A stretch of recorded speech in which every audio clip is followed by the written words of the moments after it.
Mabinogi's been around for 20 years now, and with that has come a large range of fashion in the game a player can choose from. Don't get me wrong, there's a lot of games that utilize in-game fashion, but because Mabinogi's been around for so long, it just has so much more than most. What's amping this up to a whole new level is the Eternity project, or you might know this as the Unreal Engine 5 upgrade. There are many videos explaining and showcasing this upgrade out there, so I'll link some of them below for you to check out before you get into this video. If you know a lot about Mabinogi's community, you would also know that it's really easy to come across images that players have put a lot of effort into that feature their in-game fashion. So, to coincide with the upcoming upgrade, I'm going to be talking about what outfits I believe would be worthwhile to get your hands on ahead of time.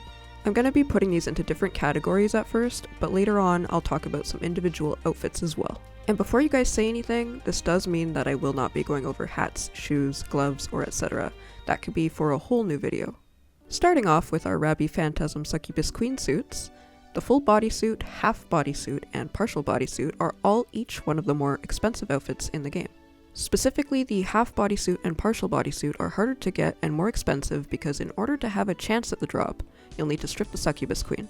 You'd also think that because these aren't outfits you get from gachas that there would be more in stock, but that's actually not the case. These are some outfits that are always in demand, yet almost always have very low stock. Therefore, in the end I believe these will be even harder for players to get when the population has a boom with the upgrade. Moving on to the crossover outfits, I will be using the Lisbeth, Lily, and Beatrice outfits as my examples. Most of the crossover outfits are dyeable, but some players enjoy keeping them their default colors. The reason I believe that you'll want these ahead of time is their lack of availability. Crossover outfits almost never come back to Mabinogi outside of their initial collaboration time. One of the only times I myself have seen a collaboration come back was when they brought back the Vocaloid crossover overseas, but it still never came back for North American servers. If you're looking to get your hands on one of the crossover outfits nowadays, you'll need to do a lot of advertising within the community, and hope you can find a player willing to sell. Up next are the wedding dresses. Used in my examples are the traditional giant, enchanted, and cheerful bride's dresses. Back when I was a young kid playing Mabinogi, getting your character married to another player's character was a really fun experience. And even if the marriage system did die down a bit since myself and others got older, it is very likely to get a second, third, or fourth wind, whichever number it's on at this point. So the reason I've put wedding dresses in here is because I wouldn't doubt that any potential new players to the game will be interested in the marriage system, and of course the fashion that goes with it. Originally, I would have made our next category about the nostalgic NPC outfits. However, because you can just go buy them from the shops, I wouldn't say that they're a must to get. Instead, I figured this spot would be best to give to nostalgic armors, excluding the ones in NPC shops as well. My examples for these are going to be the Tiaz, Mithril Lance or Lance Feather, and the Exquisite Arashi. A lot of these armors are hard to find nowadays, since they'll either come from discontinued gachas or be a low chance drop from older content that not many players run anymore. This means a lot of these will only be obtainable through other players. It matters for the engine upgrade because not only will we most likely get new players joining in, but also older players who will come back and possibly want their original styles back. Definitely get your hands on these before it's too late. For the fashionogis out there who love to look good while enjoying the combat portion of the game, we have our recentish release armors.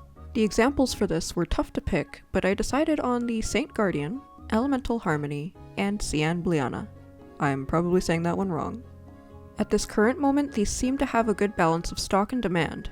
However, when players just coming into Mabinogi find out about how beneficial they are, it'll turn into a whole different story, at least for some time anyway. Armor that comes from gachas would need to be returned into the game in order for stock to stay at a proper balance, but that'll definitely also be dependent on how popular the revamp will be. The more new and returning players, the more you'll need. Also, if we're talking about the Saint Guardian armor, it's just here because it looks great. On a similar note to the recentish release armors, we also have our recent release gacha outfits. Used for my examples are the elegant sorbet dress and indoor digital destiny wear. Mabinogi has some really nice outfits that come out quite frequently, and it's been proven that with each release, they trend as the hot new thing. What have we learned about that meaning for the engine update so far? Once again, there will be way more players fighting to get their hands on these outfits, and possibly not enough stock for everyone to be satisfied. If you happen to get lucky with your gachas in the future, it may just feel even better than it does already.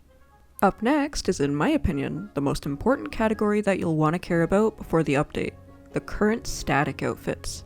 Shown here are the heavy jacket short, grey shawl, and Enchanting Peacock. Something that Mabinogi has struggled with since the beginning is the lack of movement to its hair and outfits. There's a massive clipping issue going on at all times, and there have been small workarounds made through the years to try and remedy this. Luckily, we've been given recent information showing that they're planning on annihilating the issue, and even gave us these behind-the-scenes images. This means goodbye to the weird body glitches, clipping with dresses and cardboard hair, and a hello to giving some avoided outfits a new life. If you can think of any outfits that might be better with more movement, then perhaps it's time to grab them. Synthesizing fashion is our final full category, and we will be using the Tranquil Secret Forest wings as our example of this, despite them being wings instead of an outfit. If you aren't aware of what synthesizing fashion is, or don't quite understand it, my small breakdown is that you are placing 3 of the same item into a window using the synthesis skill, and hoping to get that same item back, but in a new color.